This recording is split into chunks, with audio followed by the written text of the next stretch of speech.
Narinig mo na ba ang tungkol sa Brazen Bull, isa sa pinakamalupit na paraan ng torture noong sinaunang panahon? Ngayon susubukan ito ng ating kaibigang si Bob at sasabihin niya kung talagang epektibo ito.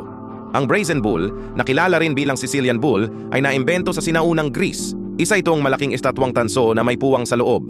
Ang biktima ay inilalagay sa loob ng toro habang sinisindihan ng apoy ang ilalim nito. Ngunit narito ang pinaka-evil scheme. Ang ulo ng toro ay may sistema ng mga tubo na nagbabago sa hiyaw at sigaw ng biktima upang maging tunog na kahawig ng ungol ng toro. Habang unti-unting nasusunog ng buhay ang katawan ng biktima, ang tunog na lumalabas sa ilong ng toro ay nagdadagdag pa sa kakilakilabot na eksena. Isa pang nakakakilabot na detalye ay madalas kolektahin ang mga abo ng biktima at gawing mga amulet o isaboy sa mga seremonya ng sinaunang ritual. Ang mga ganitong kwento ay nagpapakita kung gaano kabrutal at kalupit ang mga tao. Sa tingin ko kakailanganin na ni Bob ng ointment ngayon. Gusto mo bang marinig pa ang madilim na kwento ng kasaysayan?